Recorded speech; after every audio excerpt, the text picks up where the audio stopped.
सलाम, नमस्ते, सत श्री अकाल। मैं हूं आपके साथ हर्षिता मिश्रा और आप देख रहे हैं टाइम्स मेल। पूरी दुनिया में इस वक्त मोदी जी का डंका बज रहा है। अमेरिका हमारे मोदी जी के बस फोन कॉल का इंतजार कर रहा है, कब मोदी जी अपना हुक्म सुनाएंगे और कब अमेरिका का सदर नाश्ता करने लगेगा। पाकिस्तान तो मोदी जी का नाम सुनते ही थर थर थर थर कांपने लगता है। चीन को तो पूछिए ही नहीं, चीन तुरंत बिल में छिप जाता है। चाइना इस हद तक हमारे मोदी जी से कांप रहा है, वो मोदी जी की तरफ नजर उठाकर भी नहीं देख रहा। भले ही चीन अमेरिका को आंख दिखाता है, यूरोप को आंख दिखाता है, किसी से नहीं डरता, लेकिन इतिहास गवाह है कि चीन को अगर किसी से डर लगता है तो वो है हमारे मोदी जी। हमारे मोदी जी अगर आंखें लाल कर लें तो चीन की पैंट गीली हो जाती है। रूस वाले पुतिन बाबू हमारे मोदी जी से पूछे बिना कोई फैसला ही नहीं करते। बोले तो वो हमारे मोदी जी से पूछे बिना टट्टी पेशाब करने भी नहीं जाते। जब तक हमारे मोदी जी उनको हुक्म ना दे दें कि जाओ पुतिन बाबू जाओ, रफाए हाजत कर लो, थोड़ा फ्रेश हो जाओ, संडास जाकर निपट लो, मुंह हाथ धो के नाश्ता पानी कर लो, तब तक वो अपनी जगह से हिलता भी नहीं। मतलब अमेरिका भले ही अपने आप में सुपर पावर हो, चीन भले ही टेक्नोलॉजी के मामले में कितना ही आगे हो, पाकिस्तान चाहे कितना ही उछल कूद मचा रहा हो, पर सबको मालूम है कि असली विश्वगुरु है कौन। असली विश्वगुरु तो हमारे मोदी जी हैं, और मोदी जी को आंख दिखा सके आज तक पैदाइश नहीं हुई। पर साहब गालिब का एक शेर है जिसमें वो कहते हैं, हमको मालूम है जन्नत की हकीकत लेकिन, हमको मालूम है जन्नत की हकीकत लेकिन, दिल को खुश रखने को गालिब ये ख्याल अच्छा है। दरअसल अगर दिल को खुश करना ही है तो कुछ भी कह के अपने दिल को बहलाया जा सकता है। अगर दिल को खुश करना ही है तो कुछ भी कह के मुस्कुराया जा सकता है, कुछ भी सोचकर ताली बजाया जा सकता है।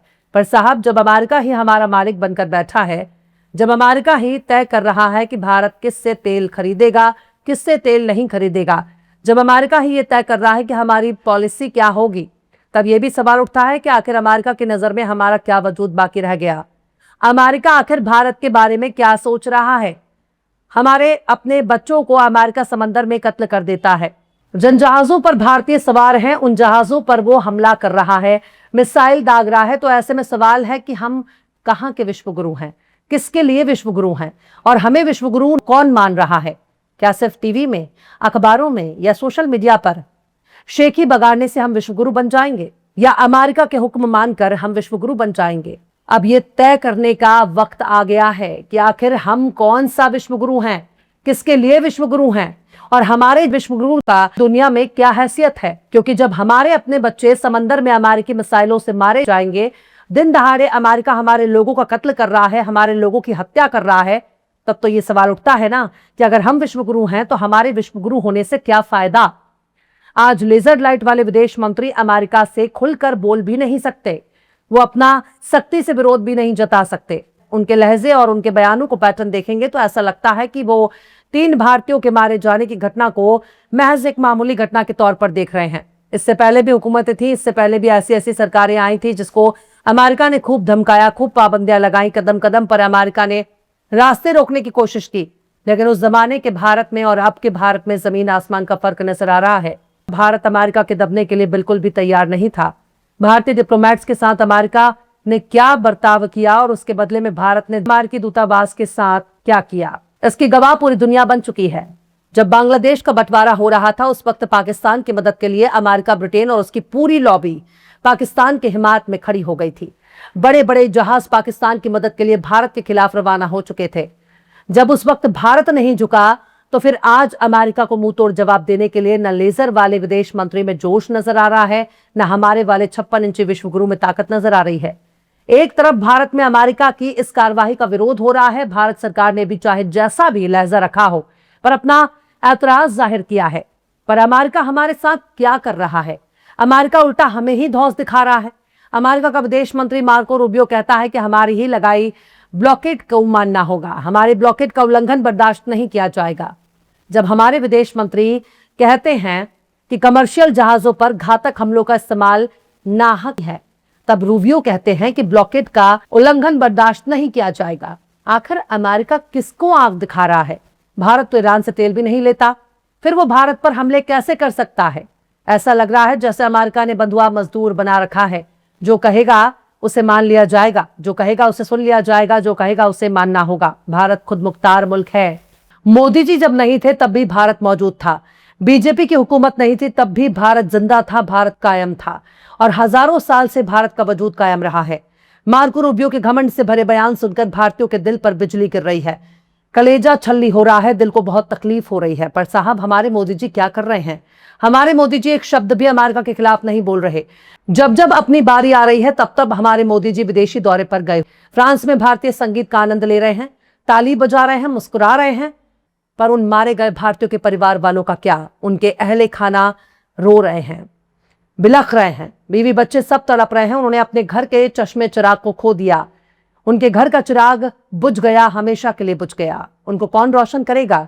एक मां से उसके बच्चे को छीन लिया गया, छीनने वाला भी कोई और नहीं, खुद अमेरिका, जिसे हमारे नरेंद्र बाबू अपना जिगरी यार बताते हैं, जिस डोनाल्ड ट्रंप के साथ वो खड़े होकर फोटो खिंचवाते हैं, वही डोनाल्ड ट्रंप हमारे भारतीयों के कातिलों में शुमार है।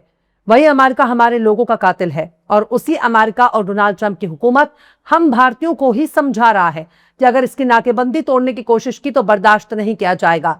मतलब एक तो चोरी, ऊपर से सीना चोरी, एक तो हमारे बच्चों की हत्या भी कर दो और ऊपर से हमें ही लाल लाल आग दिखाओगे। तो बताओ, ऐसा कैसे चलेगा? क्या भारत के समुद्री इलाकों से सिर्फ भारत के ही जहाज जाते हैं? क्या उधर अमेरिका के जहाज नहीं आते? क्या हमारे इलाकों से अमेरिका के सिविलियन जहाज नहीं गुजरते? हमने तो किसी पर हमला नहीं किया, हमने तो किसी की हत्या नहीं की, हमारी फौज ने किसी को निशाना नहीं बनाया। तो फिर अमेरिका की इतनी मजाल कैसे हो गई जो हमारे लोगों का कत्ल भी करता है, फिर हमें ही आग दिखाता है?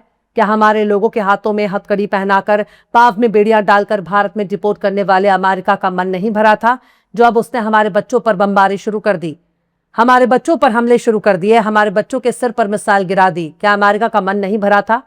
क्या भारतीयों के हाथ में हथकड़ी डालकर अमेरिका का मन नहीं भरा था? क्या भारतीयों को जंजीरों में कैद करने, बेइज्जत करने के बाद भी अमेरिका का मन नहीं भरा? क्या उन्हें जबरदस्ती हाथ पर बांधकर, भेड़ बकरियों की मानिंद उन्हें ठूस कर, अमेरिकी फौज के जहाज में भरकर उन्हें बेइज्जत करके भारत डिपोर्ट करने वाले अमेरिका का अभी मन इतना सब कुछ करने के बाद भी नहीं भरा, जो उसने हम भारतीयों का कत्ल करना शुरू कर दिया? और वो इजराइल कहाँ है जिसको हमारे मोदी जी फादरलैंड बताकर आए थे? हमारे देश में जो भक्त प्रजाति नेतन्याहू को अपना जीजा, फूफा, मौसा मानती है, अपना रिश्तेदार समझती है, उस नेतन्याहू ने आखिर अमेरिका के इस हमले की पुरजोर अल्फाज में निंदा क्यों नहीं की? आज भारत के साथ ईरान खड़ा है, ईरान ने अमेरिका के इस हमले की शदीद अल्फाज में मजम्मत की है, लेकिन इजराइल ने निंदा क्यों नहीं की? वो तो हमारे मोदी जी का जिगरी यार है। क्या सिर्फ फोटो खिंचवाने के लिए ही यारी दोस्ती है? आखिर इस यारी दोस्ती का क्या फायदा? इजराइल और अमेरिका से मोदी जी की दोस्ती की कीमत भारत चुका रहा है। बड़ी ही बेशर्मी के साथ अमेरिका ने भारतीयों की हत्या से इनकार कर दिया और सारा इल्जाम ईरान पर थोपने लगा। पर बात बहुत दूर तक निकल गई है, अमेरिका की बातों में अब कोई नहीं आ रहा। अमेरिका और इजराइल के बड़े बड़े अंधभक्त भी अब इस हमले के खिलाफ जबान खोलने के लिए मजबूर हो गए हैं। सच ही कहा है किसी ने, इंसान की भक्ति नहीं करनी चाहिए। हमारे देश में तो डोनाल्ड ट्रंप और नेतन्याहू के लिए बकायदा यज्ञ भी होता है, हवन भी होता है, पूजा भी होती है। और बताओ तो आखिर इस पूजा पाठ से किसे फायदा हो रहा है, किसे नुकसान हो रहा है? अभी भी वक्त है।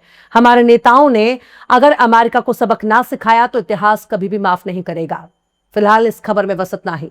यह एपिसोड आपको कैसा लगा कमेंट बॉक्स में जरूर से बताइए। पसंद आए तो लाइक करें, शेयर करें और बेबाक, निष्पक्ष, स्वतंत्र पत्रकारिता को सपोर्ट करने के लिए हमारे चैनल टाइम्स मेल को जरूर से सब्सक्राइब करें और बेल आइकन की घंटी वाली बटन जरूर से दबा दें ताकि आपको हमारे आने वाले नए वीडियो की नोटिफिकेशन फौरन ही मिल जाए।